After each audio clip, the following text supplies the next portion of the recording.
नमस्कार सभी साथियों को। जितने भी साथी इस लाइव वीडियो को सुन रहे हैं साथियों, उनसे हम्बली रिक्वेस्ट करता हूं कि वीडियो को ज़्यादा से ज़्यादा शेयर कर दें। जैसा कि मैं कई दिन से कंटिन्यू लाइव आ रहा हूं और मैं एक चीज़ के ऊपर आपका लगभग हर वीडियो में फोकस करवा रहा हूं कि आज हम आज़ाद भारत में रहते हैं, लेकिन आज भी जो कानून है साथियों, कानून किसके लिए कानून, यानी कि जो हमारे आंतरिक जो सुरक्षा होती है वो साथियों पुलिस के हाथ में होती है और हर राज्य की अपनी अपनी पुलिस होती है जो कि राज्य में आंतरिक सुरक्षा करती है। मिलिट्री, पैरामिलिट्री जो होती हैं, ये साथियों हमारे देश की बाह्य सुरक्षा करती है। और कई बार आपने देखा होगा कि कई बार जब कोई मामला ज़्यादा बड़ा हो जाता है तो मिलिट्री का सहारा भी लेना पड़ता है, न केवल बॉर्डर पर बल्कि देश की आंतरिक सुरक्षा में मिलिट्री, पैरामिलिट्री की बटालियंस बुलाई जाती हैं। आप सभी को पता है जब मामला बहुत गंभीर हो जाता है। तो बहुत सारे साथी, डियर फ्रेंड्स, इस बात से मुझसे नाराज हो गए भी। अगर मेरे विचारों से कोई साथी निराश होता है, अच्छे नहीं लगते, उससे साथियों देखो मैं मेरा व्यू, मेरा थॉट नहीं बदल सकता। मैं बात करता हूं एकता की कि हम जब तक जातियों में बटे रहेंगे हम पिटते रहेंगे। और हम ये मत सोचो कि हम पुनः गुलाम नहीं होंगे। हम अगर इसी तरीके से चलते रहे तो हम दोबारा भी गुलाम हो सकते हैं। पहली बात तो मैं मानता ही नहीं कि हम पूर्ण तरीके से आज़ाद हैं, क्योंकि जब तक अंग्रेज़ों के द्वारा जो सिस्टम बनाया हुआ है ये हमारे देश से नहीं हटेगा, तब तक हम नहीं कह सकते कि हम आज़ाद हैं। क्योंकि पुलिस के पास वही कानून है, जो पुलिस के पास कानून है डियर फ्रेंड्स, जो कि अंग्रेजों ने 1860 में बनाया पुलिस कानून। अच्छा, कोर्टों में जाते हैं डियर फ्रेंड्स, जैसे कि आप सभी को पता कि कोर्ट में एविडेंस होते हैं, जो गवाह होते हैं, प्रूफ होते हैं। एविडेंस एक्ट जो काम करता है कोर्ट में, ये एविडेंस एक्ट 1861 में बना हुआ है और जो का त्यों आज हमारे देश की अदालतों में चल रहा है। और अब रही बात डियर फ्रेंड्स इंडियन आर्मी की। इंडियन आर्मी डियर फ्रेंड्स, जैसा कि आप सभी को पता है कि अंग्रेज भारत में आई थी व्यापारी बनकर, और धीरे धीरे उन्होंने यहाँ से व्यापार शुरू किया और यहाँ देखा कि यहाँ पर शासन किया जा सकता है, बड़ा आसान है यहाँ शासन करना। क्योंकि यहाँ लोग जातियों में बटे हुए हैं, लोग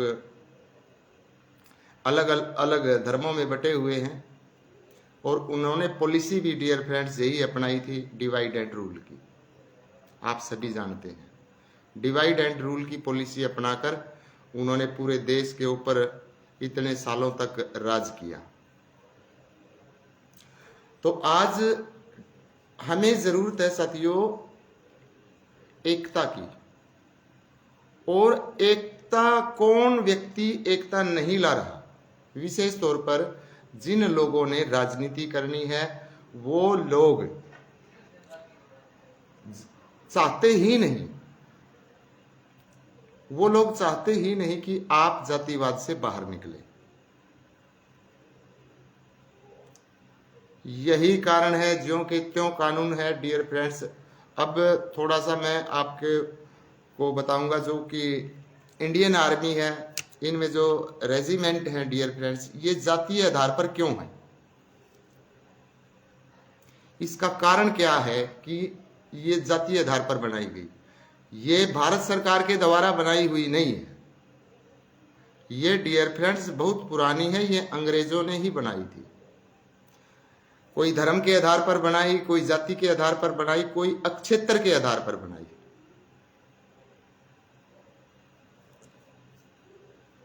कुछ नाम मैं आपको बताना चाहूंगा कि पहले तो उन्होंने क्या किया कि यहाँ के जो मतलब कास्ट रेसिस में जो समाज बटा हुआ था, इसमें उन्होंने देखा, इनका जो आंकलन किया जातियों का, तो इन्होंने, अंग्रेजों की बात कर रहा हूं मैं, तो क्या देखा यहाँ पर कि जो जातियां लड़ाकू हैं, यानी कि जिन जातियों ने राजा महाराजाओं के लिए युद्ध लड़े हैं, हालांकि वो उनका मापदंड बिल्कुल गलत था, ऐसा आजकल के इतिहासकार बता रहे हैं, लेकिन मुझे नहीं लगता, क्योंकि जो राजा महाराजाओं की जो भी सेना तो उनके पास भी होती थी, उनके पास सेना होती थी, तो डियर फ्रेंड्स उनकी सेना में किसी भी टुकड़ी का नाम जाति के आधार पर नहीं था। एक भी राजा महाराजा की जो सेना की टुकड़ी का नाम आप जाति के आधार पर नहीं मिलेगा आपको। ये सारा खेल अंग्रेजों ने शुरू किया था। तो इन्होंने यहाँ के जो रेसिस थे, जो कास्ट सिस्टम था, यहाँ पर इन लोगों ने उनको दो भागों में बांट दिया। और कौन से भाग बनाए? मार्शल, नॉन मार्शल, यानी कि दो प्रकार की उनमें यानी कि डिवाइड कर दिया कि ये मार्शल कास्ट है, ये नॉन मार्शल है। मार्शल का मतलब होता है साथियों कि जो योद्धा हो, जो लड़ सकता हो, जो दिलेर हो, जो बहादुर हो। और कुछ जातियों को कहा कि ये नॉन मार्शल है, यानी कि ये लड़ नहीं सकते, ये योद्धा नहीं है, इनमें इतनी बहादुरी नहीं है। जबकि डियर फ्रेंड्स बहादुरी का और कास्ट का कोई संबंध नहीं है, लेकिन अंग्रेजों ने यहां पर फूट डालनी थी, इसीलिए उन्होंने ये चीजें यहां पे स्टार्ट की। तो 1757 तक तो डियर फ्रेंड्स वो राजनीति में सक्रिय नहीं हुए थे। जैसे बताते हैं कि 1600 ईस्वी में आए, या कुछ इतिहासकार बताते हैं 1614 में आए, लेकिन ज्यादातर इतिहासकारों का मानना है कि वो 1600 ईस्वी में आए। 1757 तक वो यहाँ के देश को पूर्ण तरीके से समझ जरूर गए थे, लेकिन वो सक्रिय नहीं हुए थे। वो सक्रिय हुए थे 1757 में प्लासी की लड़ाई के बाद। और 1757 में से उन्होंने भारत की राजनीति में, यानी कि राजा महाराजाओं के कामों में, राजनीतिक जो उनके रूल रेगुलेशन थे उनमें दखल अंदाजी शुरू कर दी थी, यानी कि राजाओं में, जातियों में आपस में फूट डालने का काम शुरू कर दिया था। और हमारे जो ग्रंथ थे, वेद शास्त्र थे, जो ग्रंथ थे डियर फ्रेंड्स, उनमें भी बहुत ज्यादा गड़बड़ी शुरू करवा दी थी। और मैं कई लाइव वीडियो में बता चुका हूं कि जो ऑक्सफोर्ड विश्वविद्यालय के प्रोफेसर थे मैक्स मुलर, जो कि जर्मन से थे वैसे, लेकिन वो ऑक्सफोर्ड विश्वविद्यालय में प्रोफेसर थे, वो बहुत विद्वान थे, उन्होंने संस्कृत सीखी और उनके द्वारा वेदों को ट्रांसलेट किया गया, मनुस्मृति को ट्रांसलेट किया गया, अर्थ के अनर्थ बताए गए, ताकि जो हिंदू है, हिंदू आपस में इनके अंदर भेदभाव बन जाए। दूसरी बात, इन्हें ऐसे बताएं कि जो आपके धार्मिक ग्रंथ है ये अनसाइंटिफिक है, इनमें कोई विज्ञान नहीं है, और हिंदू अपने ही धर्म ग्रंथों से नफरत करना शुरू कर दे। तो ये काम भी शुरू हो चुका था। धीरे धीरे डियर फ्रेंड्स अंग्रेजों ने यहाँ पर रेजिमेंट बनाना शुरू कर दिया। जैसे उन्होंने क्षेत्र के आधार पर मद्रास रेजिमेंट बनाई,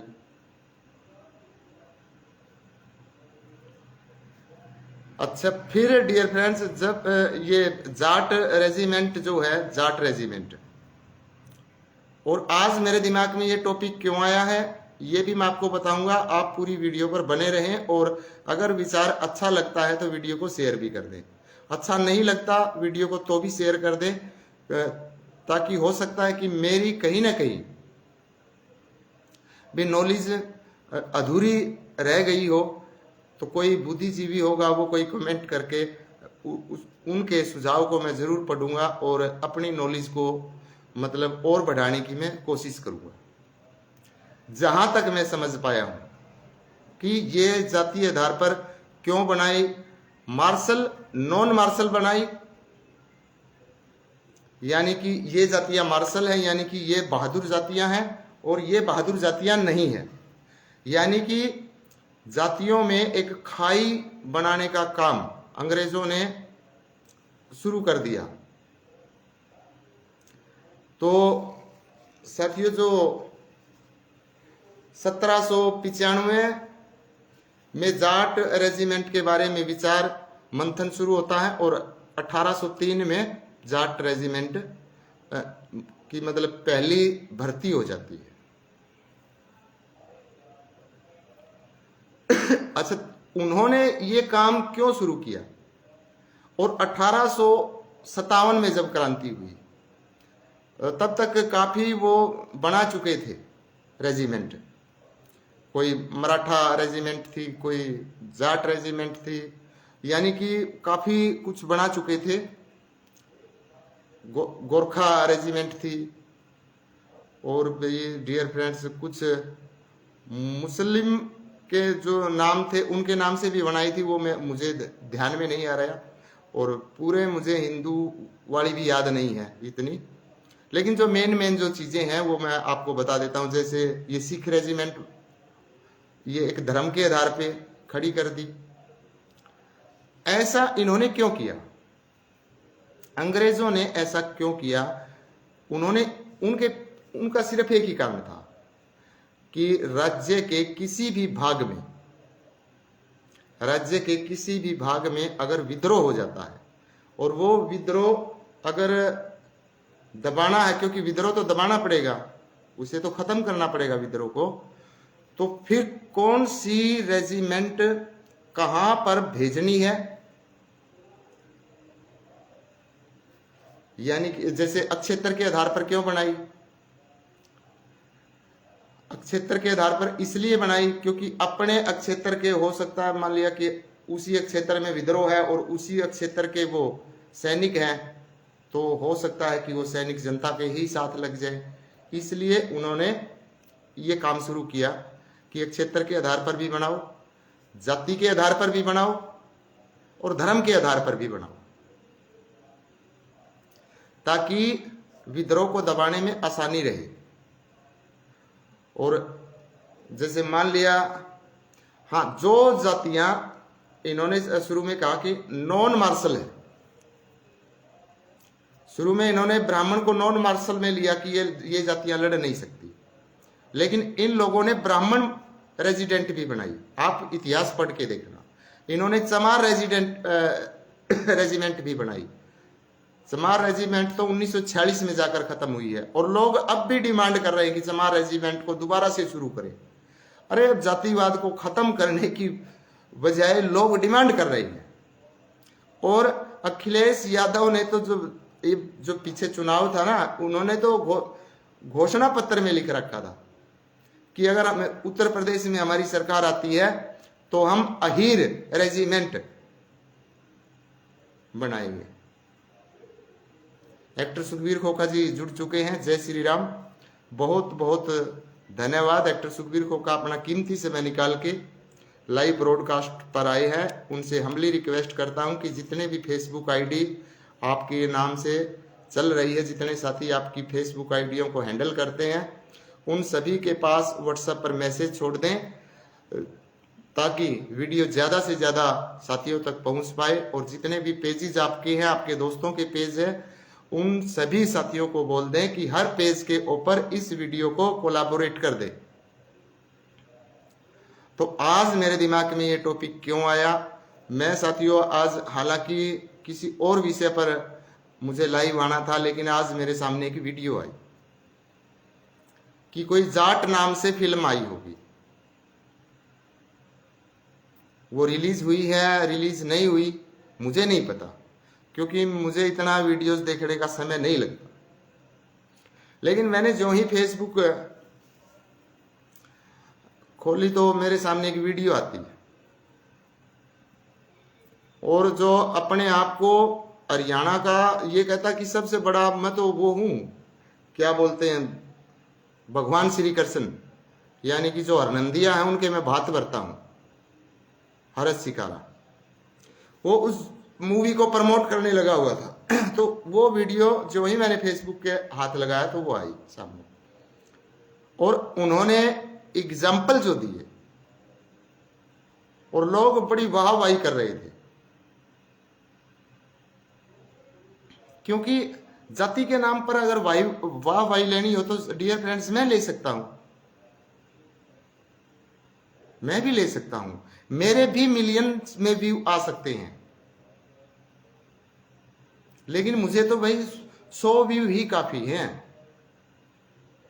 ये जातियों का जहर घोलने की बजाय मैं जातियों को एकजुट करने की कोशिश करूंगा लाइफ टाइम। उसमें चाहे मुझसे मेरे अपने रूठ जाएं, इससे मुझे कोई फर्क नहीं पड़ता, और बहुत सारे साथी रूठे भी हैं, और बहुत सारे साथी डियर फ्रेंड्स सिर्फ और सिर्फ मैं नरेंद्र मोदी के पक्ष में पिछले 12 वर्षों से प्रचार प्रसार कर रहा हूं सोशल मीडिया के माध्यम से या पर्सनली जाकर भी 12 वर्षों से मैं खुल्लम खुल्ला सपोर्ट कर रहा हूं, जिसका नतीजा मुझे इतना भुगतना पड़ा है कि मुझे करोड़ों रुपए का नुकसान हुआ है, करोड़ों रुपए का डियर फ्रेंड्स। और समाज में ऐसी छवि बनाई लोगों ने मेरी कि इस व्यक्ति को की इमेज को धूमिल कर दिया जाए। मुझ पर पता नहीं कितने कितने लोगों ने आरोप लगाए, औरतें बहकाई, औरतों ने ऐसा ऐसे बोला कि मास्टर सुखविंदर खोखा शमशान घाट में रहता है, मास्टर सुखविंदर खोखा तांत्रिक है, मास्टर सुखविंदर खोखा लड़कियों को सम्मोहित करता है, मास्टर सुखविंदर खोखा सुल्फा अफीम पीता है, यहां तक के आरोप मुझ पर लगाए गए। और मुझे पता है कि जो व्यक्ति लोगों से हटके बात करता है उसका विरोध होता है। नहीं तो डियर फ्रेंड्स लोगों ने ऐसा काम कर दिया था कि आदमी कोई आम साधारण आदमी हो तो सुसाइड कर जाए, मर जाए वो, लेकिन मुझे पता है सभी का विरोध होता है, विरोध सहन करना पड़ता है। तो वो जो लॉजिक उन्होंने दिया हरस शिकारा ने, कि एक बॉलीवुड में फिल्म आई अर्जुन पंडित, उसमें सन्नी देओल ने पंडित का रोल निभाया। अरे उस मूर्ख को यह नहीं पता कि पंडित कोई कास्ट है ही नहीं, पंडित एक उपाधि है, सरदार एक उपाधि है, लाला एक उपाधि है, ये उपाधि कोई भी ले सकता है। अगर मैं करोड़पति हूं, अरबपति हूं, मेरी कास्ट कोई नहीं पूछेगा, मुझे सारे सेठ जी लाला जी कह के बुलाएंगे। लोगों को किस प्रकार से गुमराह कर रही है। अगर ज्ञान नहीं है तो कम से कम आज तो हम ज्ञान लेकर, अनपढ़ व्यक्ति भी ज्ञान लेकर, क्योंकि हमारे हाथ में एक इतनी मजबूत डिवाइस है ये मोबाइल फोन की, हम किसी भी प्रकार का ज्ञान ले सकते, फिर बोल दे। और लेकिन जनता भी डियर फ्रेंड्स, मैंने एक कमेंट भी ऐसी नहीं देखी कि किसी ने ऐसी कमेंट कर रखी हो उस वीडियो के ऊपर कि पंडित कोई जाति नहीं है। लोग धड़ाधड़ शेयर कर रहे, फिर ऐसे जातिवाद खत्म होगा क्या। फिर एग्जाम्पल दिया उन्होंने, ये जो जैसा कि मैंने टाइटल पर लिख रखा है, क्या लिखा है मैंने कि ये जाति के आधार पर, रीता देवी जी राधे राधे, धर्म के आधार पर, अक्षेत्र के आधार पर जो ये रेजिमेंट बनाई गई ये अंग्रेजों ने बनाई थी ताकि जरूरत पड़ने पर इन्हें जिस तरीके से हम इस्तेमाल करना चाहें उस तरीके से इस्तेमाल कर लें। फिर उन्होंने जाट रेजिमेंट का एग्जाम्पल दिया कि जाट रेजिमेंट में सारी जातियां भर्ती होती हैं। कहां लिख रखा है? कहां लिख रखा है? ये बात कहां से पढ़ के आया है? इसमें मुख्य रूप से 3 या 4 जातियों के लोग ही भर्ती होते हैं। बिना नॉलेज के लोग बोलते हैं और ये भारत की मूर्ख जनता उन लोगों को हीरो बना देती है, उन लोगों को शेयर करती है। दूसरी बात डियर फ्रेंड्स, जो भारत का प्रथम नागरिक होता है, प्रथम नागरिक का मतलब होता है राष्ट्रपति, सेकंड नागरिक का मतलब होता है प्रधानमंत्री। भारत का जो फर्स्ट नागरिक है यानी कि राष्ट्रपति है, उसकी परेड में आपने देखा होगा, जब 26 जनवरी हो, 15 अगस्त हो, जब परेड होती है तो आपने घोड़ों के ऊपर लाल ड्रेस में रेजिमेंट देखी होगी राष्ट्रपति के आगे चलते चलते। आप सभी ने देखे होंगे, टेलीविजन पर देखा होगा। सिर्फ और सिर्फ 3 कास्ट के लोग होते हैं, वो ओनली 3 कास्ट। कौन सी कास्ट है बता देता हूं मैं आपको। हिंदू जाट, सिख जाट और राजपूत। चौथी जाति का एक भी सैनिक नहीं मिलेगा उनमें। अगर ज्ञान नहीं है तो यहां पर आकर ज्ञान पेलने की जरूरत क्या है? और उनका दोष नहीं है डियर फ्रेंड्स, दोष उनका है जो लोग ऐसे लोगों को शेयर करके उन्हें हीरो बनाते हैं।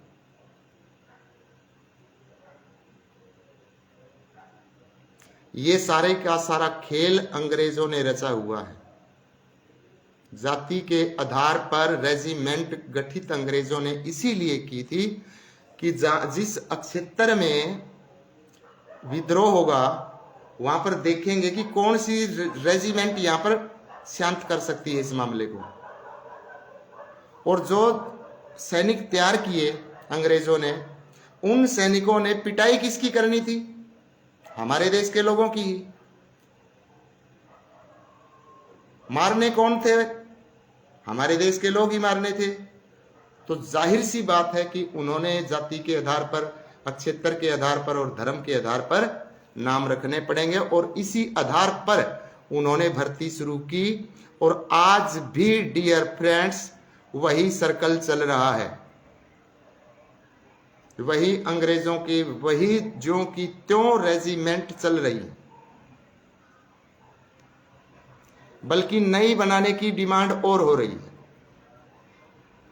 और अखिलेश यादव जैसे अपने मैनिफेस्टो में, पार्टी के मैनिफेस्टो यानी घोषणा पत्र में लिखते हैं कि अगर उत्तर प्रदेश में हमारी सरकार आती है तो हम अहीर जो यादव को बोला जाता है, उनके लिए अलग से रेजिमेंट बनाएंगे। कैसे खत्म करोगे भाई जातिवाद को आप इस देश से? हम लिख देते हैं जय श्री राम, जय श्री राम, हम हिंदू हैं, हम हिंदू हैं, और बहुत सारे साथी हिंदू भी लिखते हैं, साथ में अपनी जाति भी लिखते हैं। कैसे एक हो जाएंगे? कौन सा फार्मूला है?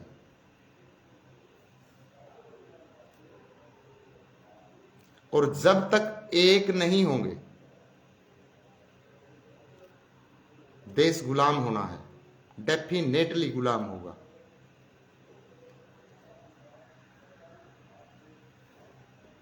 और बहुत सारे डियर फ्रेंड्स, बहुत सारी मिशनरीज काम कर रही हैं यहां पर जहर घोलने का।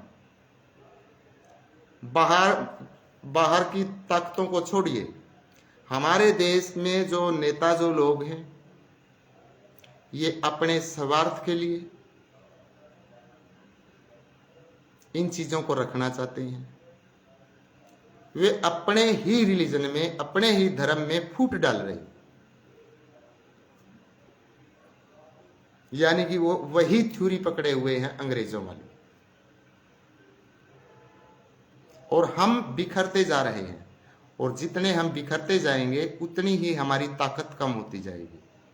जो लोग कॉन्स्टिट्यूशन की दुहाई देते हैं डियर फ्रेंड्स, ये कॉन्स्टिट्यूशन नहीं बचेगा। पहली बात तो कॉन्स्टिट्यूशन में बहुत सारे अमेंडमेंट्स की जरूरत है, बहुत कुछ बदलने की जरूरत है।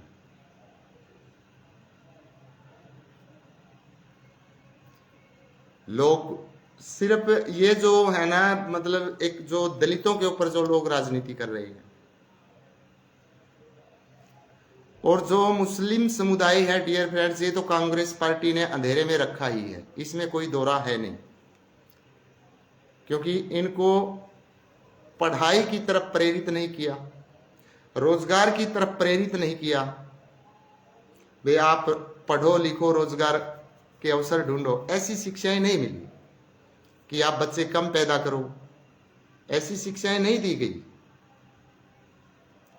आप सभी ने जो मतलब नियर अबाउट 33, 40 या 30 साल के भी जो साथी हैं, उन सभी ने देखा होगा कि पहले ट्रकों के ऊपर क्या लिखा होता था, हम दो हमारे दो, हम दो हमारे दो। और ये नारा सब पूरे देश के लिए था, और ये नारा दिया गया था 1975 में। और ये उपज थी संजय गांधी की, जो कि राजीव गांधी के भाई थे, इंदिरा गांधी के बेटे। क्योंकि वो अमेरिका पढ़कर आए थे और उन्होंने यहां देश की हालत देखी, तो उनके दिमाग में आया कि भारत के जो लोग हैं, गरीबी तो ये पहले ही इतनी है, लेकिन ये जनसंख्या इतनी बढ़ा रही है। अगर इस तरीके से रैपिड रेट पर पॉपुलेशन ग्रोथ होगी तो एक्सप्लोजन होगा, यानी कि जनसंख्या का विस्फोट होगा। इतनी जनसंख्या हो जाएगी कि रोजगार देना असंभव हो जाएगा। उनकी सोच थी ये संजय गांधी की। तो कानून बनने की बात हुई डियर फ्रेंड्स, कि कानून बनना चाहिए। इंदिरा गांधी चाहती तो वो कानून बना देती, लेकिन इंदिरा गांधी को पता था कि अगर ये कानून बन गया तो जो मुस्लिम वोट बैंक है ये खिसक जाएगा। इसलिए वो नारा सिर्फ ट्रकों के ऊपर लिखा रह गया, हम दो हमारे दो, सिर्फ ट्रकों के ऊपर लिखा रहा। आप सभी ने देखा भी होगा, क्योंकि आजकल भी ट्रकों पर लिखा मिलता है, हम दो हमारे दो। ये 1975 की बात है। हमारा जो प्रदेश है हरियाणा प्रदेश में बंसीलाल ने डियर फ्रेंड्स ये कानून बना दिया, बनाया था कानून। उसी समय बंसीलाल की सरकार थी, और बंसीलाल ने भी देखा कि हाँ जनसंख्या के ऊपर कंट्रोल करना चाहिए, हरियाणा में वो कानून लेके आए, हम दो हमारे दो भाई। यानी कि औरतें पहले ऑपरेशन करवाने से डरती थी, इसलिए डियर फ्रेंड्स उस समय पुरुष नसबंदी की बात हुई थी कि औरतें तो घबराती हैं, ऑपरेशन नहीं करवाती डर के मारे, लेकिन भाई आदमी में औरत से ज्यादा दिल होता है। तो पुरुष नसबंदी की बात थी ये, और पुरुष नसबंदी हरियाणा में स्टार्ट कर दी बंसीलाल ने। नतीजा क्या हुआ, सरकार ही गिर गई, पूरी जनता खिलाफ हो गई। हालांकि जो मेरे दादाजी थे, मेरे सगे दादा लीलू राम जी, उन्होंने इस रूल का, इस नियम का, इस कानून का खुलकर समर्थन किया था।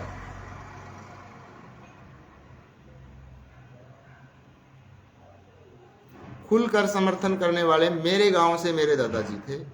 I am proud of my grandfather. मुझे मेरे दादा पर गर्व है, कम से कम उनमें उस इतनी समझ थी कि उन्होंने प्रसार भी किया, अपने रिश्तेदारियों में भी गए, जहां जहां उनकी जानकारी थी सभी को कहा कि अच्छी पॉलिसी आई है। और जो नए साथी सुन रहे हैं डियर फ्रेंड्स, मैं देखो वैसे मैं बिल्कुल गरीब परिवार में पैदा हुआ हूं, लेकिन आपके साथ मैं एक चीज और साझा करना चाहूंगा कि जो मेरे दादाजी थे वो पढ़े लिखे भी थे और अंग्रेजों के शासनकाल में लाहौर हाई कोर्ट में उनके ऊपर मुकदमा भी चल रहा था और लाहौर हाई कोर्ट यानी कि अंग्रेज के ज़माने की बात कर रहा हूं मैं, बाइज्जत बरी आई थी। और लाहौर हाई कोर्ट में मेरे दादाजी की तारीख पड़ती थी। इसी कारण नेहरू की बेटी इंदिरा गांधी मेरे दादा को पर्सनली जानती थी, 2 बार मेरे दादा से मिलने के लिए भी आई थी 1957 में। उस समय हरियाणा नहीं बना था। एक बार 1956 में आई और एक बार 1957 में।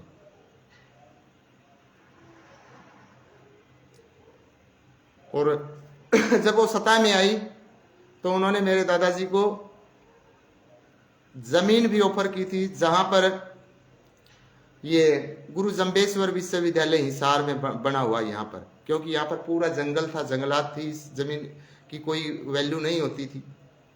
लेकिन मेरे दादाजी ने मना कर दिया, हम नहीं लेते, क्योंकि उस तरफ ध्यान नहीं था। तो पुरुष नसबंदी का समर्थन किया, खुलकर समर्थन किया। नतीजा क्या हुआ कि सरकार ही बंसीलाल की गिर गई। यानी कि कई बार क्या होता, हाथ से डिसीजन लेकर वो सत्ता से ही गायब हो जाते हैं। फिर डियर फ्रेंड्स, बाद में मुख्यमंत्री बने बंसीलाल जी, बड़ा अच्छा फैसला लिया शराबबंदी का। हरियाणा में शराब बंद कर दी, शराब बंद की। ये बात है नियर अबाउट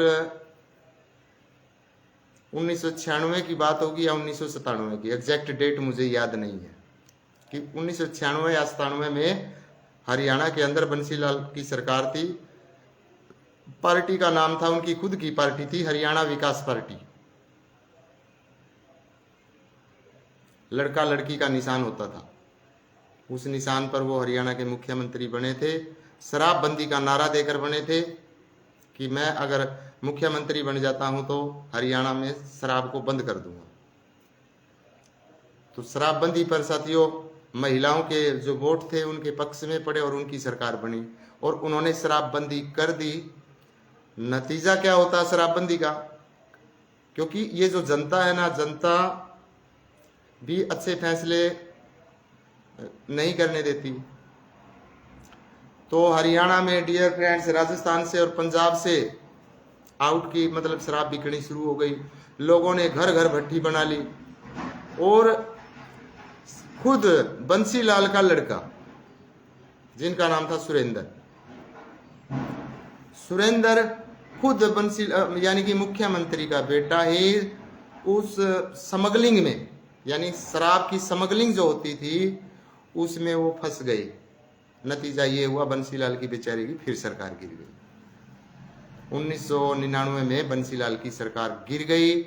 फिर ओम प्रकाश चौटाला की सरकार आ जाती है 1999 में और 2004 तक 5 साल फिर चौटाला ने बड़े यानी कि सरकारी नौकरियों में इतनी धांधली की, वो परिणाम आपके सामने आया था कि उन्हें और उनके बेटे ने को कोर्ट ने सजा सुनाई। ओम प्रकाश चौटाला जी तो सवर्ग सिधार गए, तो उन्होंने सजा काटी। मतलब ऐसे लोग यहाँ हैं। अच्छा, अब हम पुनः पॉइंट के ऊपर लौटते हैं साथियों कि किस प्रकार से ये जो हरत शिकारा है ये लोगों को मिसगाइड कर रहा है। कि अर्जुन पंडित मूवी आई थी, सनी देओल ने रोल किया था। अरे मूर्ख व्यक्ति, पंडित कोई जाति नहीं है, ये उपाधि है।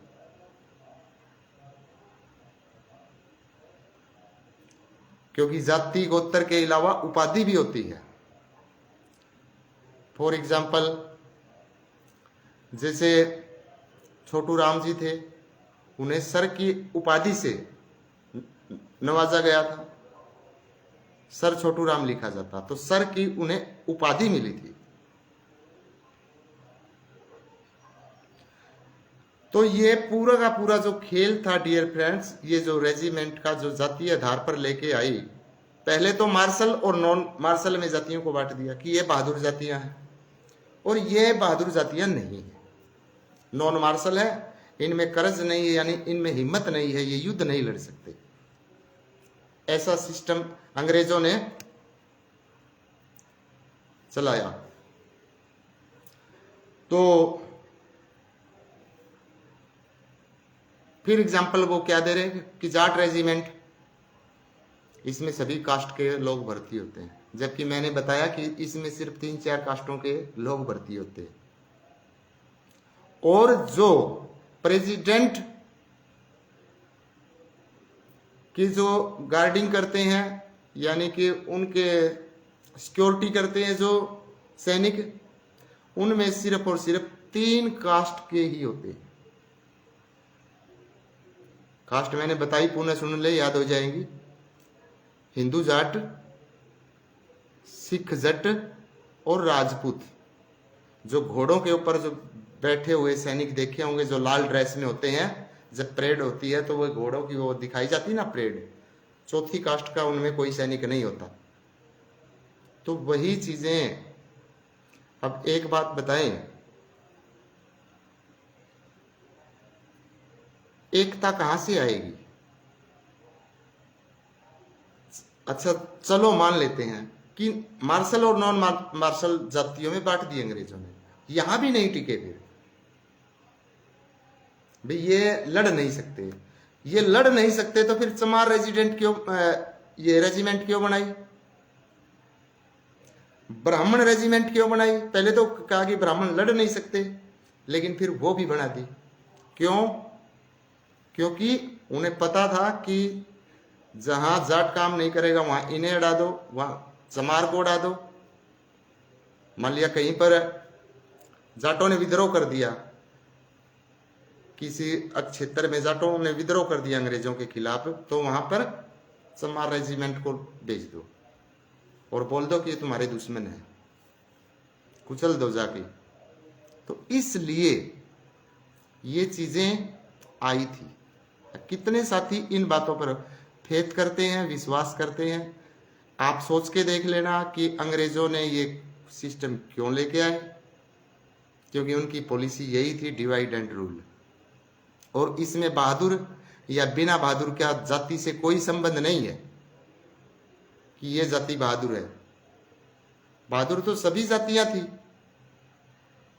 बहादुर कौन सी जाति नहीं थी? लेकिन उन्होंने तो फूट डालनी थी। जो डियर फ्रेंड्स, आपने एक समाज सुना होगा, धानुका समाज, जिन्हें धानक भी बोलते हैं कई क्षेत्रों में, कहीं पे धानुका बोला जाता है।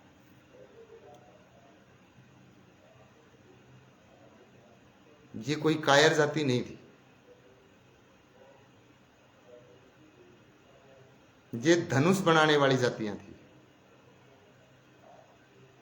धानुका धनुष बनाते थे।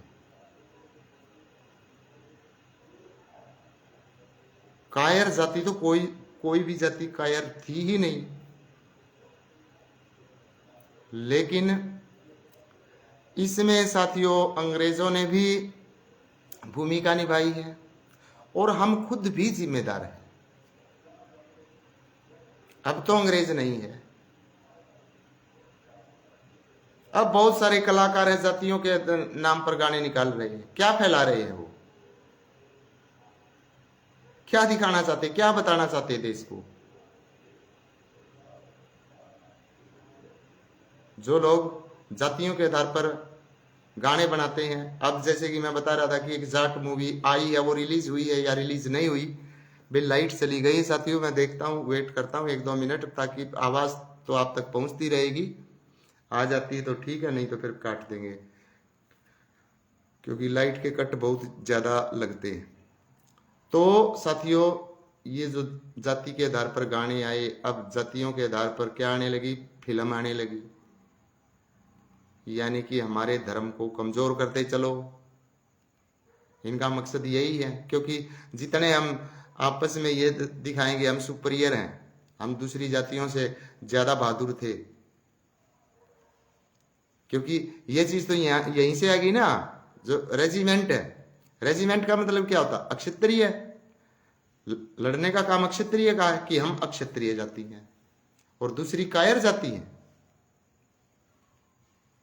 दूसरे जो जातियां हैं उनमें क्या कोई दिल नाम की कोई चीज नहीं, उनमें भी दिल है। ये गलतफहमी है, और इसी गलतफहमी के चलते हम बढ़ते जा रहे हैं। और अगर हम इसी तरीके से बढ़ते रहे तो साथियों, वो दिन दूर नहीं है कि गुलाम हो जाएंगे। अरे डीके डीके, ये फोन दे के जाइए, मैंने लाइट से सामांगे फोन की लाइट से शायद लाइट गई, आ जाएगी थोड़ी बहुत देर में, लिया इतना ही। तो भाई साथियों, आपने विचारधारा अपनी किसी लागे है। हाँ, इतना जरूर है, मैंने यह चीज तो देख ली कि फेमस होना है तो भाई झूठ बोलो, झूठे प्रचार करो, जातियां का नाम तक गाने, जातियां का नाम तक ये चीजें शुरू करनी पड़ेगी। बट भाई डियर फ्रेंड्स, आपने इसे व्यू की जरूरत कोई नहीं भाई, आपने मिलियना में व्यू चाहिए,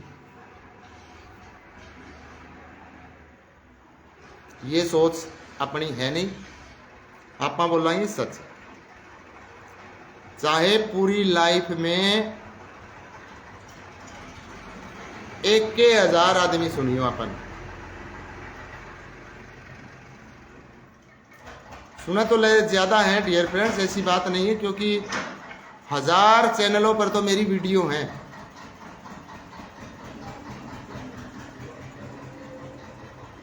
हरियाणा में शायद जितनी वीडियो मेरी है इतनी हरियाणा के मुख्यमंत्री की नहीं मिलेगी।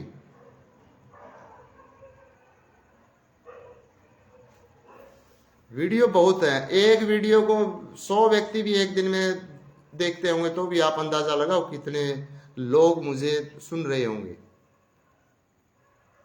लेकिन रिएक्शन नहीं आगे, मतलब अगर सच बोल के किसी ने आगे बढ़ना है तो बड़ा मुश्किल काम है। झूठ फैला के, जाति के आधार पे वीडियो बना के, किसी को गाली गलौज करके रातों रात आदमी फेमस हो सकता है, वो काम मुझसे होता नहीं। तो अब ये चीजें आपको समझ में आई होगी कि ये जो जातीय आधार पर नाम है, इंडियन आर्मी के अंदर जो रेजिमेंट है, जो जाति के आधार पर नाम रखे गए हैं, इसमें इनको बदलने के लिए भी आवाज भी उठाई जाती है, भाई इन्हें बदले। तो इसमें क्या होता कि सरकार इसमें एक्शन नहीं लेती। सरकार ये कहती कि आगे से तो नहीं बनाएंगे, जातीय आधार पर कोई रेजिमेंट नहीं बनेगी। लेकिन जो चल रही है एकदम अगर उन्हें हम बदल दें,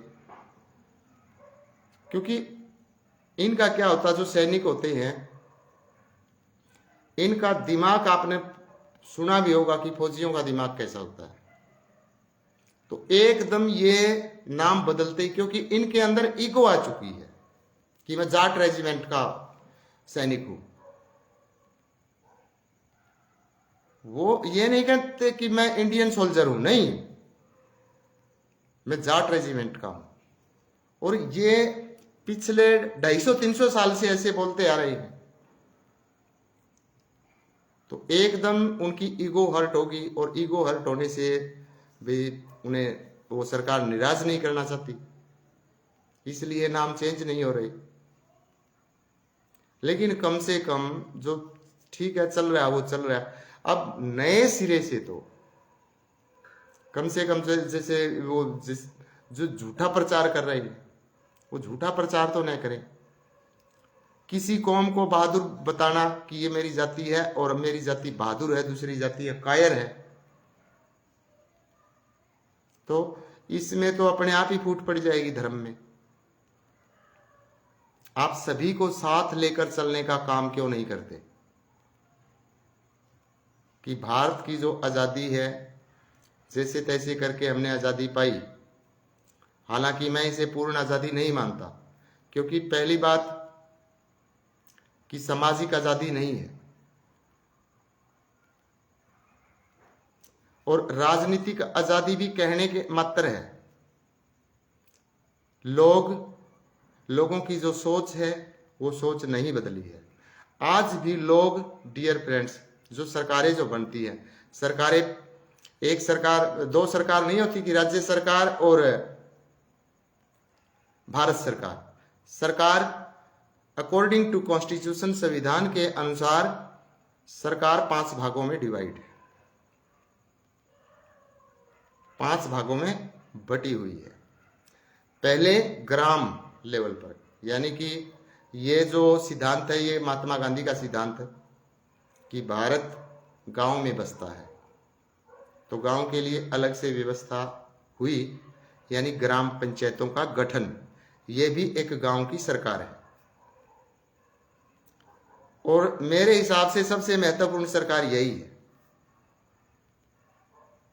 क्योंकि मान लिया कोई गांव का काम है तो दिल्ली पार्लियामेंट में थोड़ा ही जाएगा व्यक्ति, और ऐसे अगर गांव की समस्या को लेके कोई पार्लियामेंट में जाएगा तो डियर फ्रेंड्स, भारत में तो 7.5 लाख से ज्यादा गांव है, दिल्ली में तो फिर लोग ही नहीं नोड़ेंगे, पार्लियामेंट में तो और बहुत काम है। तो पहला जो स्तर है वो है ग्राम पंचायत, पहली सरकार। ग्राम पंचायत के जो चुनाव होते हैं डियर फ्रेंड्स, टोटली कास्ट के आधार पर होते हैं, धर्म के आधार पर होते हैं, टोटली एक भी वोट इधर उधर नहीं होता। तो खराब कौन है? सरकारें खराब हैं या हम लोग खुद खराब हैं? पहले देखी जाएगी जाति क्या है। जहां मतलब धर्म के आधार पर अगर बात करूं तो जहां पर जो कॉम्बिनेशन ठीक होगा हिंदू मुस्लिम का या अदर जो है उनका, तो वहां पर वो भी आधार हो सकता है। लेकिन अगर मैं हरियाणा की बात करूं, एक मेवात क्षेत्र को छोड़कर, बाकी मुस्लिम समुदाय की संख्या बहुत ही कम है, बहुत कम। गांव में 5-5, 10-10 घर हो सकते हैं। तो फिर तो अब ये बच गए, हिंदू समाज बच गया। इनमें क्या होता है, सबसे पहले क्या देखी जाएगी? जाति। अच्छा, एक जाति के मान लिया कि 3 कैंडिडेट मैदान में उतरे हुए सरपंची के चुनाव के लिए, फिर देखा जाता है कि बड़ा परिवार किन का है, फिर ये चीजें देखी जाएगी। इसके बाद ये देखा जाएगा कि ये जो कास्ट तो एक हो गई, 3 कैंडिडेट हो गए। फिर देखा जाएगा कि इस गोत्र के कितने घर हैं, इस गोत्र के कितने घर हैं, फिर यहां पर आ जाते हैं। योग्यता के आधार पर कहीं पर भी चुनाव नहीं होता, टोटल कास्ट बेस है। फिर कहते तरक्की नहीं हुई हमारी, हम वहीं पड़े हैं। जिम्मेदार कौन है? हम है ना। जो लोग, बहुत सारे लोगों ने तो सिर्फ ब्राह्मण को टारगेट कर लिया है। क्या ये चीजें, चलो पहले क्या व्यवस्था थी उसको छोड़िए, अब आप जो वोट देते हैं, क्या आपका जो वोट है वो ब्राह्मण के कहने से डालते हैं आप? पहले चलो मान लेते हैं, आपकी बात को मैं बड़ा कर देता हूं कि पहले ब्राह्मणों ने व्यवस्था को बिगाड़ दिया, अब आपने कितना सुधारा है? आप भी तो बिगाड़ रहे हैं और आप उनसे भी ज्यादा बिगाड़ रहे हैं।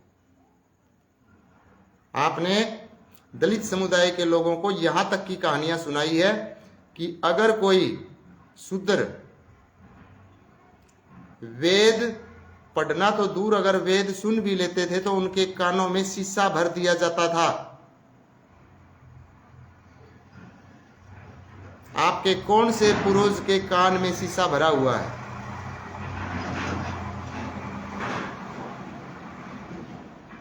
क्या कोई बता सकता है कि मेरे पूर्वज के कान में शीशा भरा गया था? हद होती है, समाज में जहर घोलने की भी हद होती है। स्वामी दयानंद सरस्वती जाति से क्या थे वो?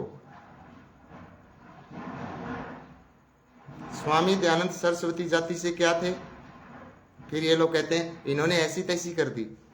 स्वामी दयानंद सरस्वती ने कितने गुरुकुल बनाए और उन गुरुकुलों में लड़कियों के एडमिशन किए और वेद शास्त्रों का अध्ययन करवाया। ये बातें क्यों नहीं बताते आप लोग? आप लोग ये बातें क्यों नहीं बताते कि रविदास जी महाराज ने जहां पर विद्या ग्रहण की, उनके गुरु भी ब्राह्मण थे? बताते हैं कबीरदास जी महाराज सेम उसी गुरुकुल में ज्ञान ले रहे थे जहां पर रविदास जी महाराज ले रहे थे। दोनों का एक ही गुरु है। बताते क्यों नहीं? क्यों नहीं बताते? क्योंकि इनका एजेंडा फेल हो जाएगा। ये एजेंडा चला रहे हैं। ये मतलब दलितों को गुमराह करके दलितों के दिमाग में एक नफरत भरकर कि ये ऊंची जो जातियां हैं, पहले तो चलो अंग्रेजों ने ऐसा किया, वो चले गए, अब आप क्या कर रहे हैं? आप उनसे भी खतरनाक हैं। आप ऐसी ऐसी कहानियां, मन गढ़ंत कहानियां जिनका कोई आधार नहीं है, वो जो आने वाली नई जनरेशन है उनको सिखाकर क्या बताना चाहते हैं आप? एक और आप मूर्ति पूजा को गलत बताते हैं। खुद आप मूर्ति पूजा करते हैं और आपसे ज्यादा मूर्ति पूजा तो कोई करता ही नहीं। सबसे ज्यादा मूर्ति पूजा तो आप लोग करते हैं, जो अपने आप को ये कहते हैं कि हम तो इन चीजों से दूर हैं, लेकिन वही काम आप करते हैं।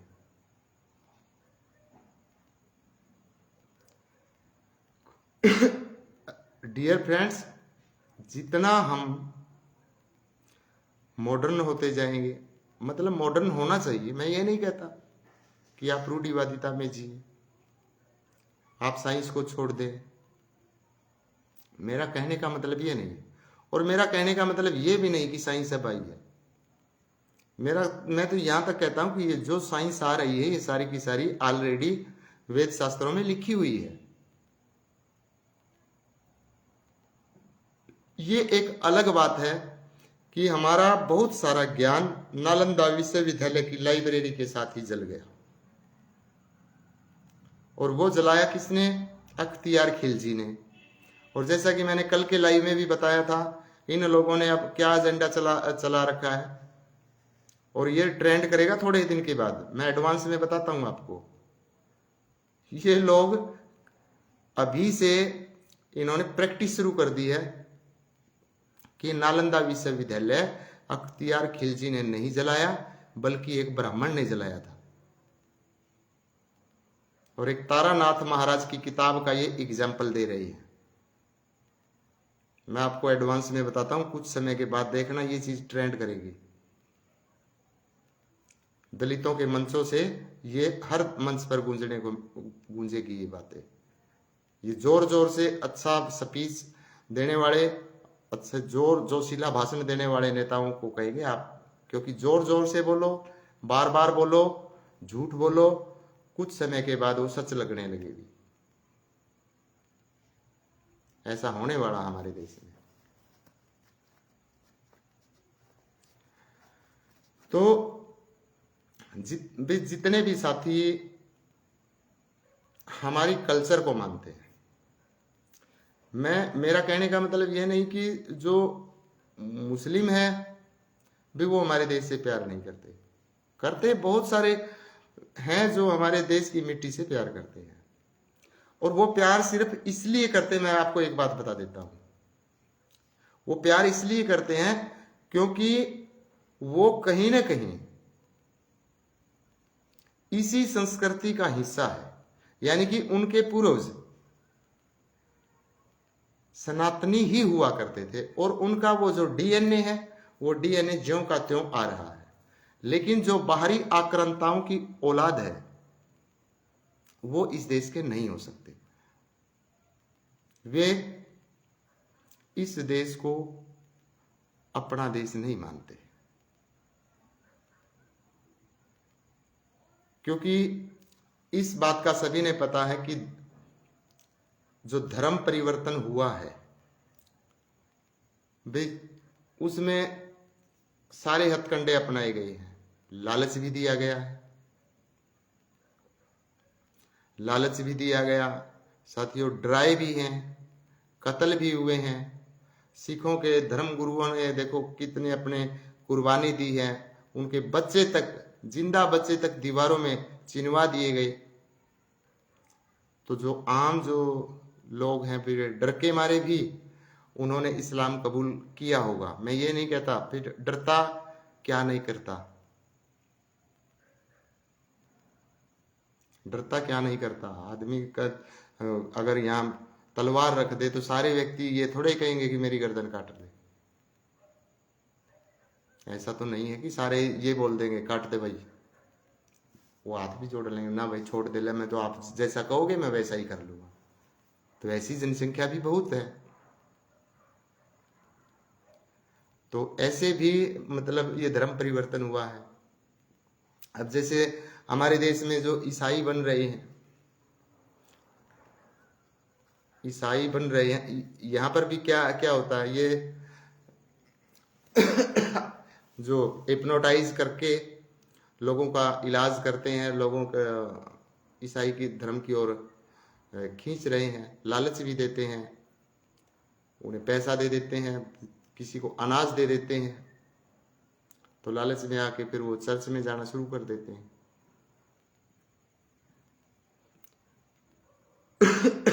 और ये जो संघर्ष है साथियों, ये बहुत बार आपने ये देखा होगा, बहुत सारे लोगों की वीडियोस आपने देखी होंगी कि ये जो हुआ है वे हिंदू मुस्लिम हो गया, ये हो गया, ये हो गया, सांप्रदायिक भावनाएं या ये जो कम्युनल बातें हैं, ये नरेंद्र मोदी के आने के बाद हुआ है। ऐसा नहीं है, ऐसा बिल्कुल नहीं है। ये तो जब से हम मतलब आदमी बना है और जब कबीलों में रहने लगे, पहले ऐसे ही घूमते फिरते रहते थे, कबीले हुआ करते थे, तो ये संघर्ष उस समय से है, ये आज का नहीं है। आप ये देखें कि 5 आदमी बैठे हैं, 5 आदमी भी, हर आदमी क्या की जो सोच है वो क्या है कि सभी को मेरी बात अच्छी लगे, यानी कि इनमें सुपीरियर मैं हूं, और जो 4 तेरे सामने बैठे हैं वो तेरे से नीचे हैं, उनको नीचा दिखाने की कोशिश करते हैं। तो ऐसा हर कास्ट में भी होता है, कास्ट में भी ऐसा ही होता है कि ये जात बड़ी है, ये छोटी है, ये हम इनसे बड़े हैं। फिर उसी सेम कास्ट में, उसी सेम कास्ट में फिर वही होगा, उसके भी टुकड़े हो जाएंगे कि ये हमसे छोटे हैं, हम इनसे बड़े हैं। फिर वो कहेगा इनसे तो हम बड़े, वो कहेगा नहीं आप छोटे हैं। ये सदा रहा है और सदा ही रहने वाला है। अब एक मान लिया कोई एक घर है, एक माँ एक बाप है, उसके 4 बेटे हैं, तो चारों बेटों के विचार एक जैसे नहीं होते, हम सभी को पता है। उनके विचार एक जैसे नहीं होते, उनकी विचारधारा, उनकी सोच चारों की अलग अलग मिलेगी। लेकिन अगर वो चारों आपस में लड़ना शुरू कर दे तो उस लड़ाई का 5वां व्यक्ति फायदा उठाएगा। हिंदुओं के आपस में विचार नहीं मिलते, मत मिलने दो, लेकिन अगर आपस में लड़ेंगे तो फिर दूसरा व्यक्ति फायदा उठाएगा। अब सभी की एक जैसी विचारधारा नहीं हो सकती, बिल्कुल नहीं होगी एक जैसी विचारधारा। अब मान लिया कोई हनुमान की पूजा करता, कोई माता की पूजा करता, कोई वैष्णो देवी जा रहा, कोई गोगा मेडी जा रहा, कोई अयोध्या नगरी जा रहा, कोई कहीं जा रहा, कोई बाबा रामदेव पीर जा रहा, कोई मेहंदीपुर जा रहा, कोई कहीं जा रहा है, हम नहीं रोक सकते। हम ये नहीं कह सकते कि वो गलत है। अगर हम उन्हें गलत कहेंगे तो वो हमें भी कह सकते कि हम गलत हैं। हम कौन से सही है? और सबसे बड़ी दिक्कत यह है कि लोग अपने आप को सही ठहराने पर तुले हुए हैं कि हम सही हैं, बाकी सारे गलत हैं। अब या तो सारे गलत हैं या फिर सारे सही हैं। लेकिन आप किसी दूसरे को गलत ठहरा रहे हैं, किस बेस पे गलत ठहरा रहे हैं? कुछ लोग कहते हैं मूर्ति पूजा नहीं करनी चाहिए, मूर्तियों में भगवान नहीं है। ठीक है, खुद वो मूर्ति पूजा करता है, लेकिन बात यह है कि उसने किसी और मूर्ति को भगवान मान लिया।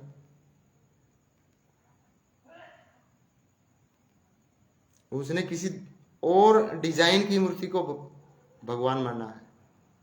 उनका मूर्ति का डिजाइन कुछ और है तो वो गलत है और ये सही। ऐसा कैसे हो सकता है?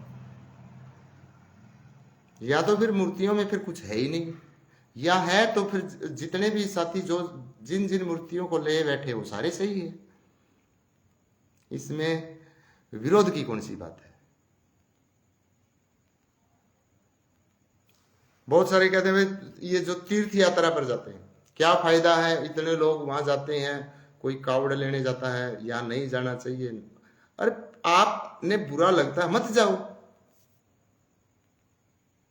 आपके साथ कोई जबरदस्ती थोड़ी कि आप भी जाओ। कोई जा रहा जाने दो, उनकी श्रद्धा है। आपसे अगर कोई यात्रा के लिए पैसे मांग रहा है, आप मना कर दो भाई मैं यात्रा के लिए पैसे नहीं दूंगा, आप कहीं और से जुगाड़ कर लो। आप इतना करें बस। अब वो जा रहा है, उसकी भावनाएं हैं, उसकी अलग विचारधारा है, भाई आप उसकी विचारधारा को नहीं बदल सकते। सारी दुनिया की एक जैसी विचारधारा नहीं हो सकती। जब घर में 2-3 सदस्य हैं, उनकी विचारधारा एक जैसी नहीं है, 2 भाई हैं, उनके विचार एक जैसे नहीं है, तो इतने लोगों के विचार एक जैसे कैसे हो सकते हैं? तो आज का जो मेरा जो मेन जो विषय था डियर फ्रेंड्स, कि मैं एक तो जितने भी साथी भाई जो कास्ट के आधार पे गाने बनाते हैं, कास्ट के आधार पर जो गाने बनाते हैं डियर फ्रेंड्स टोटली गलत है। चाहे ये अंबेडकरवादी हो या कोई दूसरे हो, क्योंकि मैंने बहुत देखा है ऐसा। जो अंबेडकरवादी हैं वो भी सिर्फ एक बाबा साहब को एक कास्ट से जोड़ना चाहते हैं, जो कि टोटल गलत है, बिल्कुल गलत कर रहे हैं। क्योंकि फिर तो आप बता रहे हैं लोगों को कि वो हमारा नेता था, तो दूसरे लोग तो ऑटोमेटिक ही नफरत शुरू कर देंगे।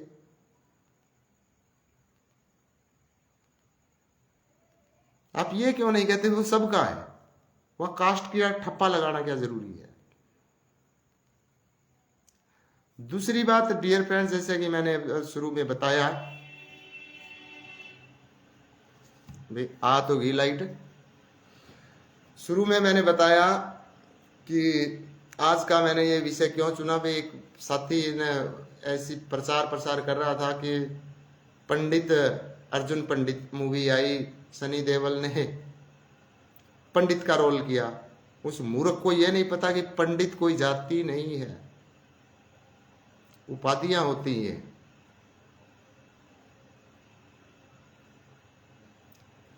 फिर एग्जाम्पल देते हैं कि रेजिमेंट का, कि जाट रेजिमेंट है।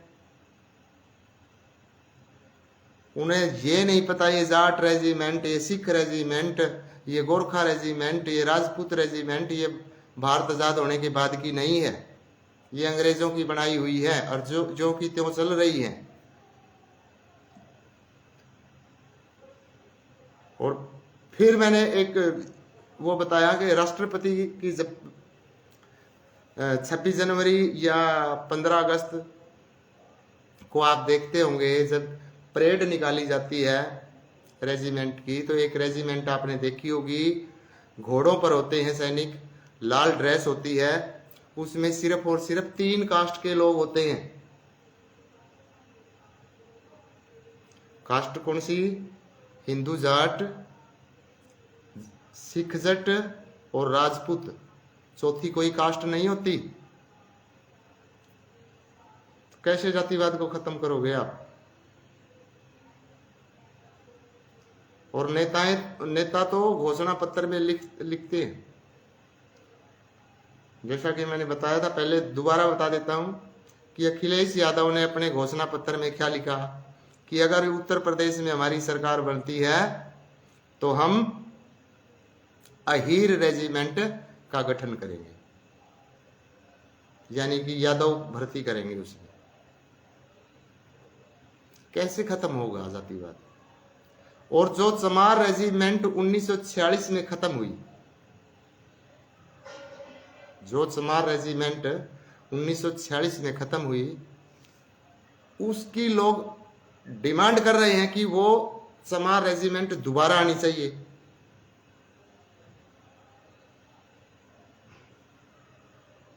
यानी कि हमें भी हमारा नाम मिलना चाहिए। ये जो अंग्रेजों की जो चाल थी, एक बार पुनः मैं रिपीट करता हूं इस मैटर को कि जातीय आधार पर क्यों ली। पहले समाज को कैसे तोड़ा अंग्रेजों ने,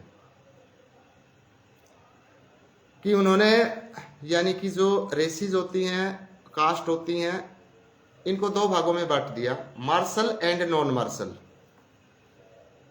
मार्शल का मतलब जो लड़ाकू हो, जो योद्धा हो, जो बहादुर हो, जो मरने से न डरते हो, इस कैटेगरी में जातियां रख दी।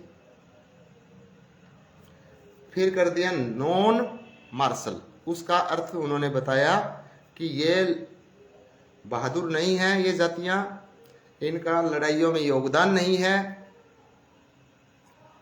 और कहने का मतलब कि इनमें दिल नहीं है। ऐसे करके उन जातियों को आपस में फाड़ दिया। उसमें कुछ विशेष जातियां ले ली, जैसे जाट रेजिमेंट। भाई जाट वाला बहुत बहादुर कौम है। ये चीजें डियर फ्रेंड्स, जो आजकल के जो लीडर बोलते हैं ना, ये सेम अंग्रेजों की भाषा बोलते हैं, क्योंकि उन्होंने ऐसा एहसास करवा दिया, क्योंकि रेजिमेंट का नाम दे दिया जाट रेजिमेंट कि ये बहादुर कौम है। Rajput regiment, Gorkha regiment, Sikh regiment, धर्म भी ले आए, फिर अक्षेत्र भी ले आए, मद्रास रेजिमेंट। इस प्रकार की अनेकों उन्होंने रेजिमेंट बनाई। क्यों बनाई? ताकि भारत के लोग आज़ादी के लिए जब विद्रोह करेंगे तो देखेंगे कि कौन सी रेजिमेंट इस विद्रोह को दबा सकती है, और उसी रेजिमेंट की हम वहां ड्यूटी लगा देंगे। अच्छा, फिर जो उन्होंने नॉन मार्शल बताई जाती है, यानी कि जो जिसमें जो बता दिया ये छोटे हैं, इनमें दिल नहीं है, फिर उनके लिए भी गठन कर दिया, चमार रेजिमेंट भी बना दी। वो क्यों बनाई? भी मान लिया देश के किसी हिस्से में जाट समुदाय के लोग अंग्रेजों के खिलाफ खड़े हो गए, तो उन्हें डाउट था कि कहीं जो जाट रेजिमेंट है जाटों के विद्रोह को न दबाए और जाटों के साथ मिल जाए, इसलिए चमार रेजिमेंट भी जरूरी है कि चमारों को भेज दो फिर वहां पर, और उन्हें पूरा आग बबूला करके भेजो कि आपने इनका शोषण किया था, दबाओ इनको, मारो इनको। इतने दिमाग से काम लिया अंग्रेजों ने, तब वो इतने साल यहां टिके हैं। और सेम वही फार्मूला आज भी देश में है, सेम वही चीजें।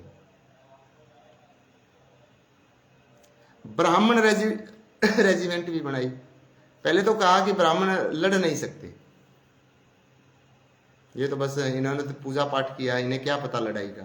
फिर ब्राह्मण रेजिमेंट बनाई क्यों? ताकि कहीं पर दलित समुदाय विद्रोह कर दे तो उसको दबाने के लिए फिर इनको फुल ट्रेंड करके वहां पर छोड़ दिया जाए। तो इस प्रकार से देश में विद्रोह को दबाने के लिए अंग्रेजों ने जातीय आधार पर रेजिमेंट बनाई, और वो आज भी इंडियन आर्मी में ज्यों की त्यों चल रही है, और सरकार उन्हें रोकने में नाकामयाब है। वो नाम चेंज नहीं कर सकती, हटा नहीं सकती उनके नाम। क्यों नहीं हटा सकती? क्योंकि कोई 250 साल से चल रही है, कोई 300 साल से चल रही है। और फिर फौजियों का दिमाग आपको पता है कि उनको ट्रेंड इस तरीके से कर रखा है, तो अगर उनका नाम चेंज होगा तो एकदम से फिर उन्हें उनकी भावनाओं को ठेस पहुंचेगा, इसलिए सरकार नाम चेंज नहीं कर सकती।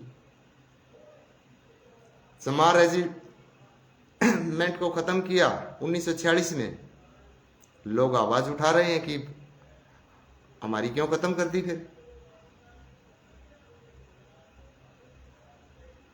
तो साथियों, आर्मी में जातिवाद जो कि अंग्रेजों की देन है और ज्यों का त्यों आज देश में चल रहा है, वही सिस्टम, वही पुलिस कानून अंग्रेजों के द्वारा बनाए हुए।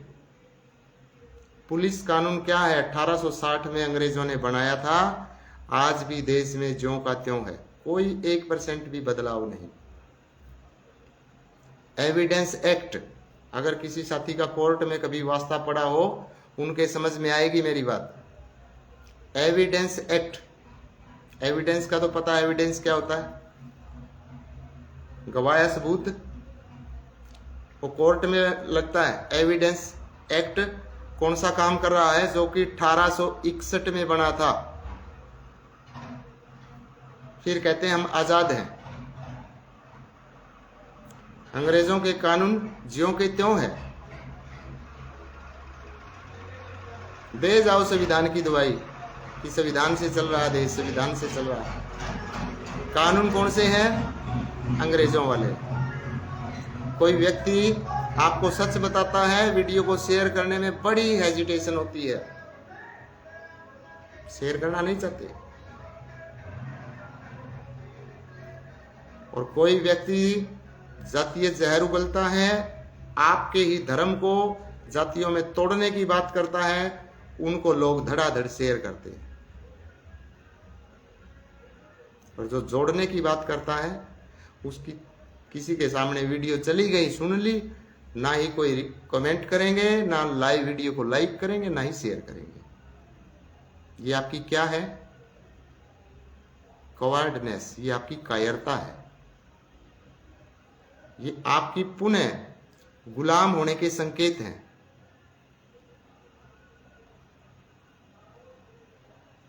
यही संकेत अंग्रेजों ने देखे थे, ये कि इनमें कुछ नहीं है, इनके ऊपर बड़ी आसानी से राज किया जा सकता है। वही लोग आज हैं, वही कानून, वही सिस्टम, नाम मात्र के आज़ाद है। 1947 में हम आज़ाद हो गए। कौन से अंग्रेजों से आज़ाद हुए, लेकिन अंग्रेजों के कानूनों से आज़ाद नहीं हुए। अब कानूनों से आज़ाद नहीं हुए, हमारे देश के कल्चर के अनुसार यहाँ पर कानून नहीं है। अब जितने भी लेडीज के लिए जो कानून आ रहे हैं, ये सारे कौन से कानून आ रहे हैं? वेस्टर्न, विदेशी। लिव इन रिलेशन का कानून, कि एक महिला शादीशुदा होकर किसी दूसरे पुरुष के साथ धड़ालय से रह सकती है। नतीजे आप देख रहे होंगे, अब आप चारों तरफ कैसी घटनाएं आ रही हैं। कोई कुछ नहीं उखाड़ सकता एक महिला का, बिना तलाक लिए दूसरे व्यक्ति के साथ रह सकती है। ये कानून है। कहां से आते हैं ये कानून? ये हमारे धर्म को बर्बाद करने के लिए कहां से आते हैं कानून? फिर कहते हैं भाई हम हिंदू हैं, हम सनातनी हैं। कभी विरोध करते हैं, कभी आवाज उठाते हैं, या जो व्यक्ति आवाज उठाता है उसकी आवाज को आप आगे बढ़ाते हैं? बिल्कुल भी नहीं करते ऐसा। तो फिर इसी तरह होना है। कास्टों को, जातियों को इतना कट्टर बना दिया गया है। ये अंग्रेजों की चाल थी। और ये क्या कहा, जाट रेजिमेंट बना दी। जाट क्यों बनाई हमने? क्योंकि उनका तर्क कि जाट एक बहादुर कौम है। अब वो तो ऐसे हो गए ना, हम तो बहादुर हैं, और तो दूसरे कायर हैं।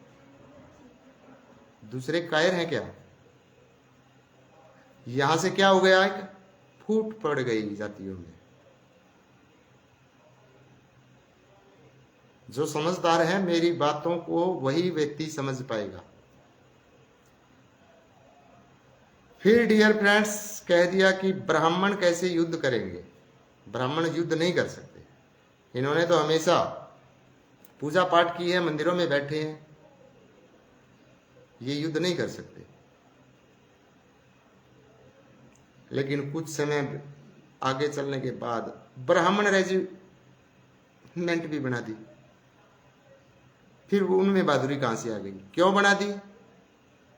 कि कहीं कोई दलित अगर अंग्रेजों के खिलाफ विद्रोह करेगा, दलित समुदाय, तो ब्राह्मणों को जैसे टायर में हवा भरते हैं ना, टायर की तरह हवा भर के ब्राह्मण रेजिमेंट को छोड़ देंगे वहां पर। क्योंकि आपस में उनमें फूट तो डाल ही रखी है। जाटों को छोड़ देंगे। हाँ, चमार रेजिमेंट बना दी। भाई अगर कहीं जाट विद्रोह करेंगे हमारे खिलाफ, तो चमारों को कह देंगे तुम्हारा इन्होंने शोषण किया है, मारो सालों को। ये आपस में लड़ाने के लिए ये जाति लेके आए थे।